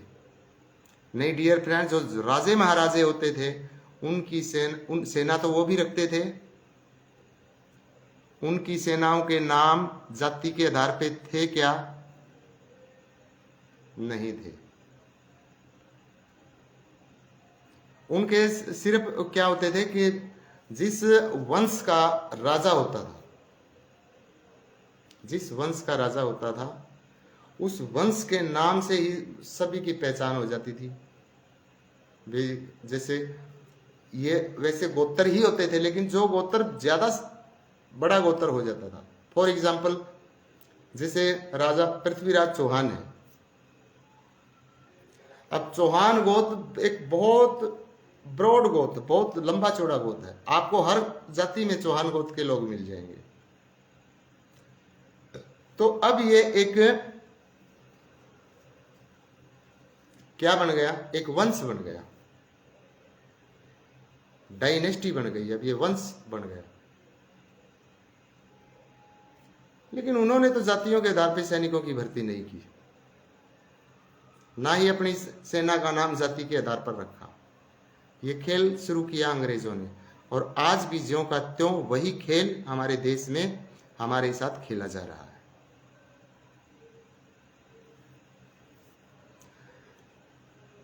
तो अगर इसी तरीके से हम जातियों में बढ़ते रहे,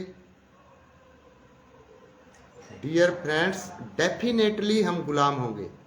और एक बात और बता देता हूं मैं आपको, मैंने एक दिन लाइव स्पेशल, जो पूरी दुनिया का सबसे बड़ा संगठन है, दुनिया का, भारत को छोड़िए, पूरी दुनिया का जो सबसे बड़ा संगठन है आरएसएस, उसके ऊपर एक वीडियो बनाई थी। मैंने कहा था कि अगर हमारे देश में 1925 में आरएसएस अगर नहीं बनता तो आज ये देश मुस्लिम राष्ट्र होता। मैंने टाइटल में लिखा था, मैंने टाइटल में आरएसएस नहीं लिखा, मैंने लिखा था कि एक ऐसा संगठन अगर वो हमारे देश में नहीं होता तो भारत एक इस्लामिक देश होता। तो एक साथी की कमेंट आई, रोहतक डिस्ट्रिक्ट से था, नरेंद्र हुड्डा, उसने क्या लिख रखा, only Jat, only Jat, only Jat, 3 बार। इसी प्रकार से अगर आप लिखते रहेंगे ना तो डियर फ्रेंड्स, जब धर्म नहीं बचेगा ना तो ये जाटपन, ये अहीरपन, ये बिश्नोईपन, ये सब कुछ निकल जाएगा, बाहर आएगा, सारी पंडिताई बाहर आ जाएगी।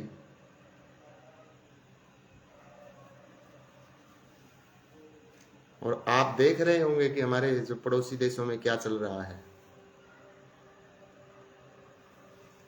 ये आप सिर्फ और सिर्फ ये जो अकड़पन दिखाते हैं, ये आप हिंदू होकर हिंदू को ही दिखा रहे हैं, दूसरी जगह नहीं चलता ये सिस्टम। आप अपने ही धर्म में, अपने ही जातियों में फंसे हुए हैं, अपने ही जातियों में कह रहे हैं हम श्रेष्ठ हैं, हम बहादुर हैं। आप नीच जाति से हैं, आप कुछ नहीं कर सकते, सिर्फ आप हिंदुओं में ही शेर हैं। और जो ये बोलते हैं कि हम दलितों के नेता हैं, डियर फ्रेंड्स, ये भी सिर्फ हिंदुओं को ही टारगेट कर सकते हैं, क्योंकि उन्हें पता है ये जो हिंदू है ये आपस में ही लड़ रहे जातियों में। और एक, अगर मैं एक कास्ट की बात करूं तो उस एक कास्ट में भी छोटे बड़े हैं, सेम कास्ट है। जैसे कि लोग ब्राह्मणों के ऊपर जो ठीकरा फोड़ रहे हैं कि ब्राह्मणों ने ऐसा कर दिया, ब्राह्मण बेचारे खुद दुखी हैं, इसी सिस्टम में ब्राह्मण खुद दुखी है, क्योंकि ब्राह्मणों में भी ऊंच नीच है, रिश्ते तक नहीं होते आपस में। अब आप सोचिए क्या हाल है, हमारे देश का हाल क्या हो गया। जातियां बनी थी कि कैसे जातियां बनी, सारा का सारा दोष मंड दिया ब्राह्मण के ऊपर। ब्राह्मण ने यार किसी के ऊपर जाति थोपी है क्या कि आपने ये काम करना पड़ेगा। लोग अपनी अपनी चॉइस से काम करना शुरू कर दिया। सोनीपत डिस्ट्रिक्ट में, हरियाणा के सोनीपत डिस्ट्रिक्ट में जितने भी जोगी हैं ये सारी की सारी जाट हैं, लेकिन ये खेती छोड़कर भाग गए, कहने लगा हमसे नहीं काम होगा, हम तो मांग के खा लेंगे। तो हम कहीं ना कहीं से एक ही पेड़ की शाखाएं हैं। जब हमारे जितनी जातियां हैं, हमारे गोत्र मिलते हैं आपस में, और हमारे गोत्र मुसलमानों के साथ भी मिलते हैं। क्यों मिलते हैं मुसलमानों के साथ? क्योंकि ये मुसलमान कभी हिंदू ही हुआ करते थे, इनके पूर्वज हिंदू ही थे। और बहुत सारे मुस्लिम साथी एक्सेप्ट भी करते हैं कि हाँ हमारे पूर्वज हिंदू थे। यही कारण है कि हमारे गोत्र आपस में मिलते हैं। जब हमारे गोत्र मिल रहे हैं आपस में, तो फिर ये इतना भेदभाव क्यों है? जरूरत क्या है इतना भेदभाव करने की? क्योंकि ये एक लंबे प्रोसेस से हमारे दिमाग में जहर पीढ़ी दर पीढ़ी भरते आए हैं, और आज ये काम कौन कर रहे हैं? जो पढ़े लिखे लोग हैं। आज जातिवाद को सबसे ज्यादा कौन बढ़ा रहा है? जो पढ़े लिखे हैं। कहने को तो कहते हैं कि हम खत्म कर रहे हैं, but they are increasing the casteism. वो जातिवाद को बढ़ा रहे हैं। क्यों बढ़ा रहे हैं? जैसे फॉर एग्जाम्पल, अगर कोई व्यक्ति आरक्षण के बलबूते पर, क्योंकि भारत की राजनीति में आरक्षण एक अहम मुद्दा है, बहुत अहम मुद्दा है। आरक्षण के बारे में खुद डॉक्टर भीमराव अंबेडकर ने कहा था कि 10 साल तक, 10 साल के बाद इसको देखेंगे कि इसका परिणाम क्या है। और अब आरक्षण को क्या बोलते हैं? आरक्षण हमारा जन्मसिद्ध अधिकार है। यानी कि इसका मतलब तो जो जाति है वो जन्म के आधार पर होगी। ये कौन कह रहा है? ये ब्राह्मण कह रहे हैं या ये खुद कह रहे हैं? फिर ब्राह्मणों के ऊपर दोष किस बात का? आप ये कहते हैं कि जाति हमारा आरक्षण हमारा जन्मसिद्ध अधिकार है। कहने का मतलब कि हम जन्म से ही इसी जाति में रहेंगे। तो फिर ब्राह्मणों को क्यों दोष देते हो? एक जगह तो टिके रहो। दूसरी बात, अगर आप हिंदू धर्म का त्याग कर रहे हैं तो फिर आप जाति का त्याग क्यों नहीं करते? क्योंकि जातिवाद तो हिंदू धर्म में है। इन लोगों के जो स्पीच होते हैं, ये लोगों को समझाते हैं कि बौद्ध धर्म में जातिवाद नहीं है, और आप हिंदू धर्म को त्याग करके आप बौद्ध का प्रचार प्रसार कर रहे हैं। तो फिर जो हिंदू धर्म ने आपको जाति दी, उस जाति को क्यों पकड़े बैठे हैं? फिर तो वो भी छोड़ दो, अपने सर्टिफिकेट जला दो। किस तरीके से लोगों को गुमराह किया जा रहा है, और लोग गुमराह हो रहे हैं।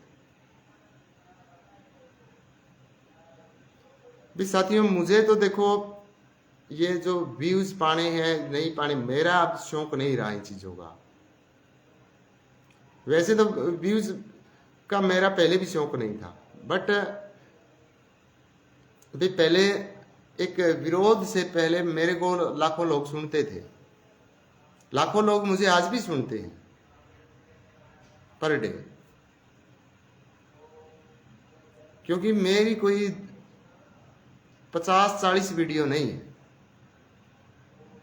मेरी नियर अबाउट 10,000 वीडियो मिल जाएंगी,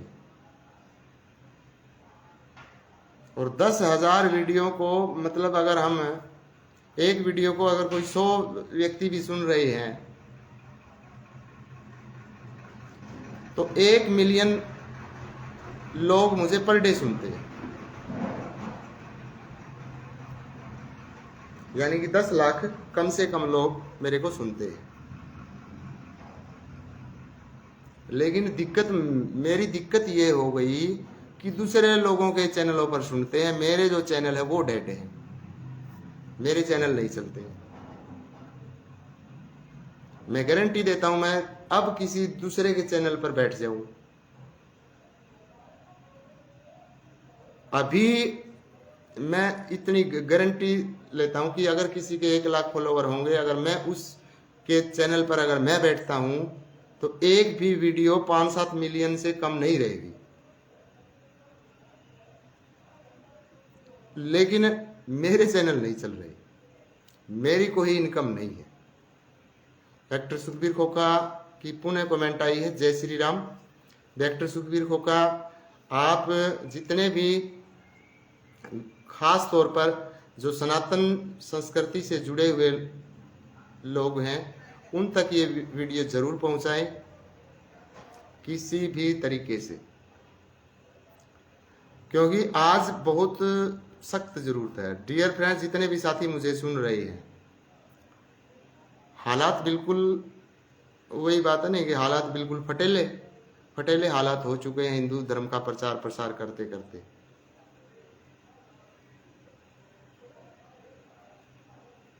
एक एक पैसे का मोहताज हो चुका हूं। मोदी जी का प्रचार प्रसार करने के लिए मैं करोड़ों रुपए का नुकसान अपना कर बैठा हूं। आज पहनने के लिए ढंग के कपड़े नहीं है। ये जो शर्ट आपको दिखाई दे रही, मेरे पास 4 शर्ट है जो कि किसी साथी ने दिल्ली से भेजी थी। मेरी हालत ये भी नहीं है, बट मेरी समझ में आ गया अच्छे से कि भाई पैसा नहीं है कोई बात नहीं। अगर मैं पैसा कमा भी लेता हूं, पैसा कमाना तो बहुत, क्योंकि मेरे पास बोलने का हुनर है डियर फ्रेंड्स। मैं पूरा का पूरा दिन इंग्लिश में भी बोल सकता हूं, और मैं एक दिन में कई चैनलों पर बोल सकता हूं। मैं कई चैनल वालों के साथ पार्टनरशिप कर सकता हूं। मैं ये कह सकता हूं कि आधे पैसे मेरे को दे देना, बस आपने काम नहीं करना, बोलूंगा मैं। और मैं घंटों घंटों तक बोल सकता हूं, और एक साथ में मैं कई चैनलों पर बोल सकता हूं। डॉक्टर सुखबीर खोखा, हम आपके दरवाजे के बाहर आए हुए हैं, और दोस्त भी आपके विचार आपसे मिलना चाहते हैं। अगर थोड़ा सा टाइम हो तो लाइव को चालू रखते हुए एक बार बाहर आए। डियर फ्रेंड्स, भाई मैं एक बार, आप भी कंटिन्यू, मैं 1 मिनट में वापस आता हूँ। बाहर साथी आए हुए हैं, क्योंकि आजकल नहीं, मेरे पास आते ही रहते हैं जब भी समय लगता है। तो गांव से तो इतने नहीं आते, बाहर से ही आते हैं। तो एक्टर सुखबीर खोखा, ये तो मेरा भाई है, आप सभी जानते। मैं 1 मिनट में आया साथियों।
करके देख ले, बात बना तो ठीक है।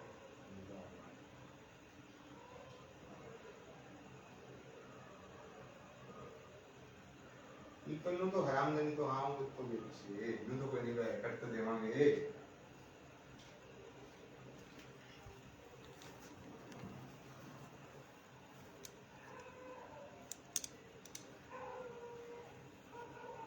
तो भाई साथियों, बहुत बहुत दिल की गहराइयों से आपका धन्यवाद। दूसरे कमरे में साथी बैठे हुए हैं, तो मैंने सोचा कि 5-10 मिनट, क्योंकि कुछ साथी बाद में जुड़े हैं, तो एक बार पुनः मैं रिपीट करता हूं। और भाई डियर फ्रेंड्स, कई बार मेरा मन टूट जाता कि लाइव न आए। मैं ब्राह्मणों के लिए नियर अबाउट 150 वीडियो बना चुका हूं कि ये जातिवाद फैलाने वाले ब्राह्मण नहीं है। ब्राह्मणों ने किसी की जाति किसी डॉक्यूमेंट्स में नहीं लिखी, लेकिन दुख होता है कि ब्राह्मण भी उस वीडियो को शेयर नहीं करते। यहां पर आकर दिमाग खराब हो जाता है। लेकिन फिर भी सोचते हैं कि लाइव आए यार, आज नहीं तो कल, और कल नहीं तो जब मास्टर सुखविंदर खोखा इस धरती से चले जाएंगे, कोई तो याद करेगा कि एक व्यक्ति था जो निडर होके बोला करता था। जो सच है, सच को डियर फ्रेंड्स मैं निडर होके बोलता हूं, किसी से कोई डर नहीं।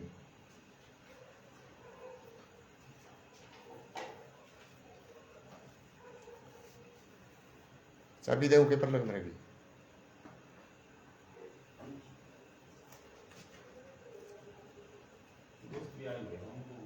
हैं? हाँ उसमें बिठा दिए। तो बरंडा में बैठे थे, उस परला में जीव एलईडी उलईडी देख रहे थे ना। चाबी पड़ गई भाई, मिल गई।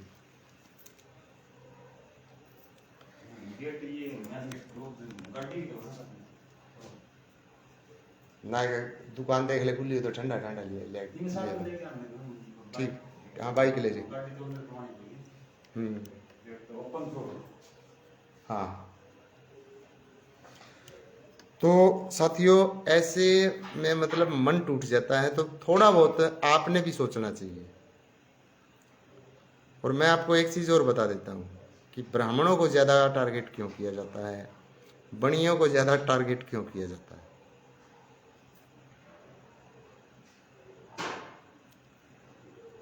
इनके जो ब्राह्मण है, ब्राह्मण डियर फ्रेंड्स कोई कास्ट नहीं है। मैं आपको एक बात बता दूं, ये कास्ट अंग्रेजों ने बनाई है। ब्राह्मण को कास्ट बनाने वाले ही अंग्रेज हैं, ये सच्चाई है। ब्राह्मण पहले वर्ण था, और उस वर्ण में कोई भी जा सकता था। ये जन्म के आधार पे नहीं था कि वे ब्राह्मण के घर जन्म हुआ तो वही ब्राह्मण रहेगा, ऐसा नहीं था। ये चलो बाद में थोड़ी बहुत कमियां आई होंगी या कमियां ज्यादा भी आ गई होंगी, लेकिन जो एक्चुअली में जो ये कहते हैं ना मनुवाद के नाम से आप देख रहे होंगे समाज को कैसे तोड़ा जा रहा है। इन मूर्ख लोगों को यह नहीं पता कि मनु ब्राह्मण नहीं थे, मनु अक्षत्रिय थे। ये जो लोग प्रचार प्रसार कर रहे हैं, इन्हें यह नहीं पता कि वो अक्षत्रिय थे, वो राजा थे, और उस राजा ने ये नियम बनाए थे, और उन नियमों को पूरी दुनिया मानती थी, और उसमें कोई जन्म का कोई आधार नहीं था, उसमें कोई जाति का जिक्र नहीं था। ये जातियां तो वैसे पनपती गई, अलग अलग अक्षेत्र, अलग अलग प्रकार की भाषाएं, ऐसे पढ़ते गए, नाम चलते गए और इनकी संख्या हजारों में पहुंच गई। ब्राह्मणों का रोल नहीं है इसमें, लेकिन कौन समझाए? जो समझाते हैं उन लोगों को आप सपोर्ट नहीं करते। आपको भी शायद वही लोग अच्छे लगते हैं जो और ज्यादा मतलब जातिवाद फैलाए। घटाने वाले नहीं, फैलाने वाले ही आपको सही लगते हैं। तो आप इन चीजों को समझें, और जो व्यक्ति सच बोलता है उस व्यक्ति को सपोर्ट करें। जो लगता है कि भी मैं मान लिया कि मैं ये दावा नहीं करता कि मेरी बातें सारी सच हैं, अगर आपको कहीं से झूठ लग रहा है तो आप मेरा मार्गदर्शन कर सकते हैं। आप मुझे गाइड करें कि यहाँ से आप गलत हैं, थोड़ा सा और इसके बारे में खोज करें। मुझे कोई काम नहीं है, 24 घंटे मेरा कोई काम नहीं है, क्योंकि मैं खेत का काम मैं नहीं करता, कोई सरकारी प्राइवेट नौकरी मैं नहीं करता, दिहाड़ी मजदूरी मैं नहीं करता। मेरा पढ़ने के अलावा कोई काम नहीं, पढ़ना और सोना बस। और सोने का काम मात्र 1 घंटा है। ये भी इस टाइम बैटरी 14 कुत्ते बाँचते हैं भाई। 1 मिनट पहले तो मैंने इन्हें कहा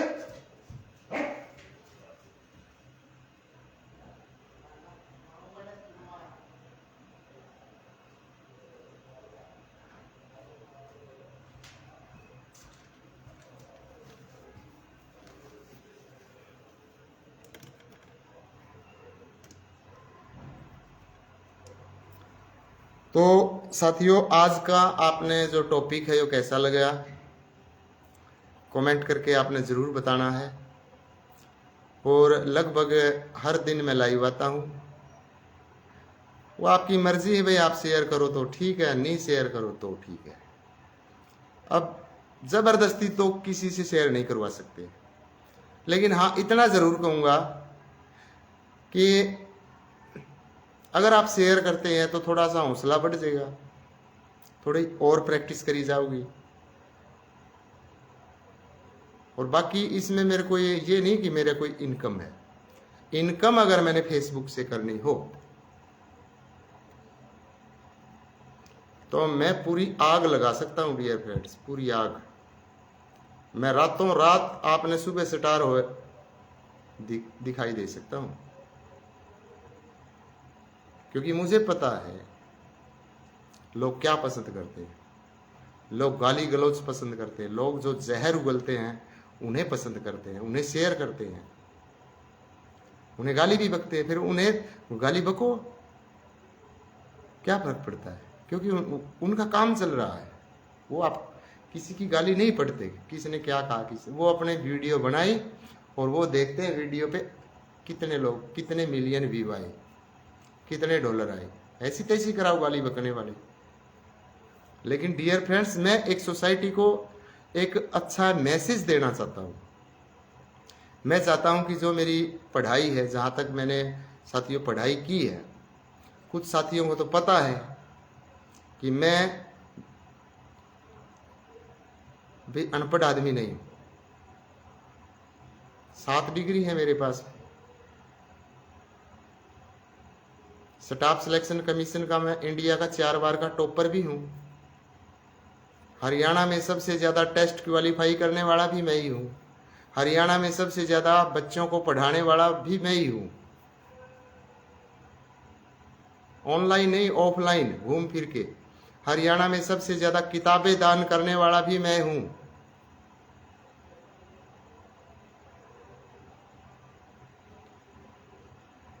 और हरियाणा में डियर फ्रेंड्स, जो बड़ी बड़ी सेलिब्रिटीज होती हैं शिक्षा के क्षेत्र में, उनसे मिलने वाला भी मैं ही हूँ। हरियाणा के नर्सिंग सेक्टर का जो पहला कॉलेज है प्राइवेट सेक्टर का, जहाँ 60 साल से कम अगर किसी पुरुष की उम्र है वो कॉलेज में एंट्री नहीं कर सकता। कोई एंट्री नहीं है, चाहे उसकी बेटी क्यों ना पढ़ती हो कॉलेज में, सिर्फ फीस काउंटर तक एंट्री है। पढ़ाना तो बहुत दूर की बात है। 60 के बाद कोई 1-2 टीचर होगा जो जेंट्स टीचर है जिनकी उम्र 60 वर्ष से ज़्यादा है, लेकिन वहाँ पर कंटिन्यू 20 साल पढ़ाने वाला मैं हूँ, जो कि 23 साल की उम्र थी तब पढ़ाना शुरू किया था। हर साल लेक्चर देना, तो कुछ तो है। और ये नहीं कि मैं वैसे बोल रहा हूँ, आई हैव प्रूफ, मेरे पास प्रूफ। ऐसे बोलूँ तो मेरे गांव वाले 1 मिनट में कमेंट करने लग जाएंगे, और साथी भी कमेंट कर देंगे, नहीं हमने तो नहीं देखा। तो साथियों, इन्हीं बातों के साथ मैं विदा लेता हूँ। कल दिन में 1 बजे मिलता हूँ। जय हिंद, जय भारत।